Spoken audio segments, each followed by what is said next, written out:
18वां प्रकरण भाग 2।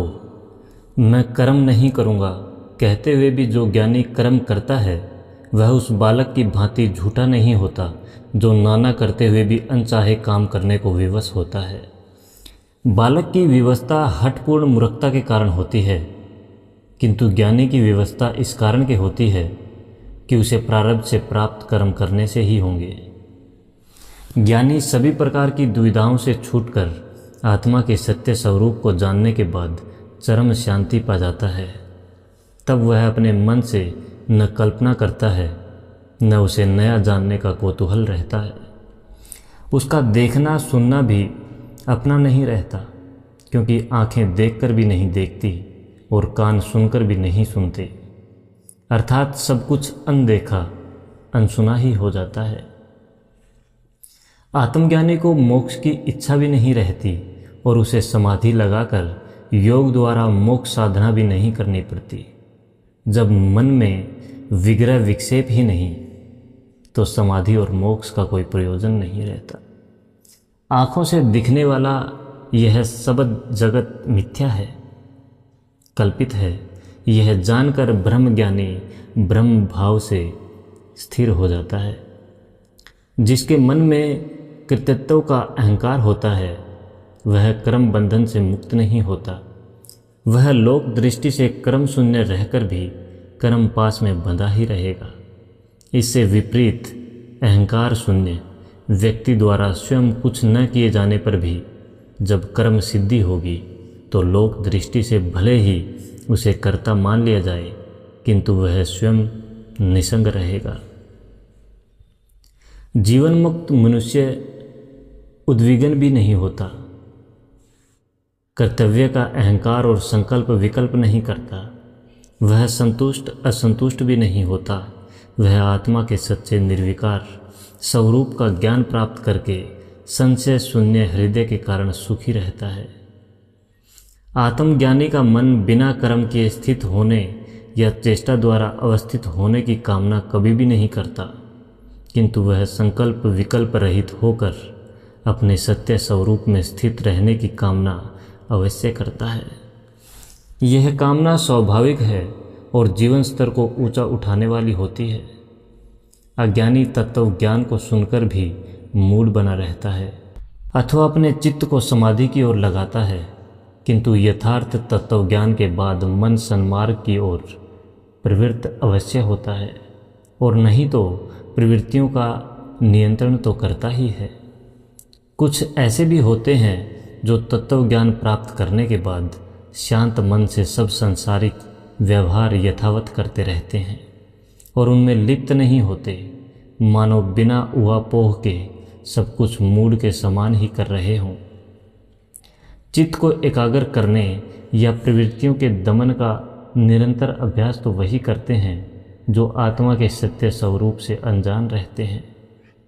ज्ञानी व्यक्ति को कठिन साधना या अखंड अभ्यास की कोई आवश्यकता नहीं होती। वह तो संसार को स्वप्नवत मानकर सहज ही आत्म स्वरूप में स्थित रहता है। मूर्ख या अज्ञानी व्यक्ति को प्राय कठिन साधना या अखंड अभ्यास के बाद भी सच्ची निवृत्ति नहीं पाता, वरन उसका मन चंचल ही रहता है। इससे भिन्न स्थित प्रज्ञ ज्ञानी एक बार प्रवृत्ति रहकर निश्चय करके सदा के लिए निष्काम कर्म करने के मार्ग पर सदा निश्चित होकर चलता है। कठोर साधना और अभ्यास के मार्ग पर चलने वाले साधक को आत्मा के सच्चे स्वरूप का आभास नहीं मिलता, जो पूर्ण शुद्ध चैतन्य प्रपंचहीन अविकारी और दुख रहित है। आत्मज्ञान से अनजान मनुष्य को केवल कर्म से निरंतर अभ्यास या निरोध से मोक्ष प्राप्त नहीं होता। मोक्ष वृद्धि उसी व्यक्ति की होती है या मुक्तावस्था में स्थिर रहता है और जो आत्मा के सोपन स्वरूप ज्ञान से मुक्त होता है। ज्ञान रहित मनुष्य केवल चित्त वृत्तियों को निरोध द्वारा ब्रह्म स्वरूप होने की कामना करता है, किंतु उसकी यह इच्छा पूरी नहीं होती। ज्ञान संपन्न व्यक्ति को इच्छा करने की आवश्यकता ही नहीं होती, वह तो ज्ञान मात्र से मुक्त हो जाता है। आत्मज्ञान से शून्य मनुष्य केवल चित्त वृत्ति से निरोध से मुक्त होने का दुराग्रह करता है। यह आग्रह उसे सांसारिक बंधनों में और भी अधिक बांधने वाला हो जाता है। इसीलिए आत्मबोध प्राप्त करने वाले ज्ञानियों ने संसार का ही अनर्थों का मूल जानकर उसे मिथ्या कह दिया है और इस प्रकार अज्ञान का मूलोच्छेद कर दिया है। अष्टावक्र जी कहते हैं कि हे जनक, इच्छा ही अशांति का मूल है, अतः शांत होने की इच्छा भी अशांति का कारण बन जाती है। आत्मज्ञानी व्यक्ति इच्छा नहीं करता, अपितु तत्व ज्ञान प्राप्त करता है, तब उसे स्वतः शांति मिल जाती है। उसका मन सहज शांति प्राप्त कर लेता है।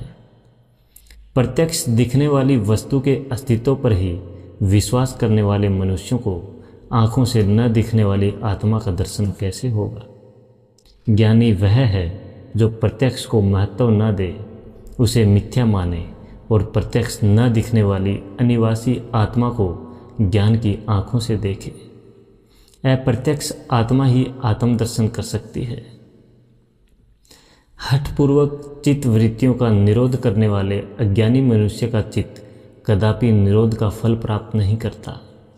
आत्मज्ञानी का मन ज्ञान मात्र से, स्वरूप ज्ञान से, विश्वास से ही स्वयं निरुद्ध चित्त या संयत हो जाता है, जैसे सूर्य के प्रकाश से अंधकार स्वयं मिट जाता है। कोई व्यक्ति यह मानता है कि जो जैसा व्यक्ति है वह वैसा ही सत्य है, अर्थात भाव रूप पदार्थ ही सत्य है। दूसरा यह मानता है कि अभाव अव्यक्त ही सत्य है, क्योंकि अव्यक्त से ही व्यक्त का निर्माण हुआ है। कुछ विरले ही व्यक्ति हैं जो भाव अभाव, व्यक्त अव्यक्त दोनों की चिंताओं से मुक्त हैं। वस्तुतः वे ही निश्चिंत हैं और वे ही आत्मानंद में मगन रहते हैं। बुद्धिहीन व्यक्ति शुद्ध अद्वैत आत्मा की केवल कल्पना करते हैं, ज्ञान द्वारा इस कल्पना का आधार पाने का यत्न नहीं करते। उन्हें आत्मा का साक्षात्कार नहीं होता, वे आत्मानुभव के आनंद से वंचित ही रह जाते हैं। सम्यक ज्ञान के बिना निन्यात्मिका बुद्धि नहीं बनती और संतोष का अनुभव नहीं होता। दृढ़ निश्चय पर पहुंचने के लिए बुद्धि को सम्यक ज्ञान का अवलंबन लेना पड़ता है। निरावलंब बुद्धि ज्ञान बिना पुनः संसार का अवलंब ढूंढती है। ज्ञान का आधार पाकर जीवन मुक्त व्यक्ति ही सदा निष्काम और स्वतः अपना आधार अपने आप ही बनकर रहता है। आत्मज्ञान के बिना जो मूर्ख जीवन मुक्त होना चाहते हैं, उनकी मनस्थिति वैसी ही रहती है जैसी किसी व्याघ्र को देखकर अपनी रक्षा का यत्न करने वाले की होती है। वह अपनी रक्षा हेतु कंदरा में प्रवेश करने का यत्न करे, फिर भी अपनी रक्षा न कर सके। जीवन मुक्त व्यक्ति विषय रूपी व्याघ्र को देखकर उसकी मिथ्या होने का ज्ञान होने के कारण उनके भय से स्वतः मुक्त रहता है। वासना रहित मनुष्य ऐसे शेर की तरह हो जाता है जिसे देखकर विषय विकार, चाहे वे हाथी की तरह विशालकाय क्यों न हों, दूर भाग जाते हैं और असमर्थ होकर चुपचाप पीछे हट जाते हैं। उनका रूप रंग ही बदल जाता है। ये आवेश अभिशाप बनकर ईश्वर प्रेरित वरदान बन जाते हैं और उसके सेवक और संसारी जीवन को विधिवत निभाने में सहयोगी भी बन जाते हैं। ऐसा जीवन मुक्त नरसिंह व्यक्ति कर्म योग के तथाकथित मोक्षप्रद कार्यकलाप, यम नियम आदि का पालन दुराग्रह पूर्वक नहीं, अपितु निश्चित शांत भाव से ज्ञान पूर्वक अनायास करता है। जीवन के सब कार्य देखना, सुनना, सूंघना, भोजन करना आदि सहज सुखपूर्वक करते हुए भी उनमें लिप्त नहीं रहता। अष्टावक्र जी कहते हैं कि तत्वज्ञान द्वारा शुद्ध और स्वस्थ मन वाला जीवन मुक्त व्यक्ति संसारी आचार व्यवहार के प्रति न तो अनुराग दिखलाता है और न ही वैराग्य। अपनी अंतः प्रेरणा से अनायास सब कर्म कर्तव्य उनमें लगाव हुए बिना उदासीन भाव से वह करता चलता है। आत्मज्ञान से जीवन मुक्त हुआ मनुष्य सन्मार्ग पर चलते हुए जो कर्तव्य कार्य जिस समय जो सामने आ जाए उसे सहज भाव से कर देता है। उसे उसमें लाभ हानि या उसके सफल या निष्फल होने की कदाचित चिंता नहीं होती, क्योंकि उसके वे सब कार्य अबोध बालवत् किए हुए प्रतीत होते हैं। जीवन मुक्त व्यक्ति पराधीन होकर या व्यवस्थापूर्वक अपने कार्य नहीं करता, वरन स्वतंत्र मन से करता है, इसलिए उसे अपने कार्यों से सुख मिलता है। स्वाधीनता की यह भावना उसे सच्चा ज्ञान पाने में और भी सहायक होती है। यही भावना उसे निवृत्ति दिलाने और परम पद या ब्रह्म पद की अनुभूति करवाने का मार्ग प्रशस्त करती है।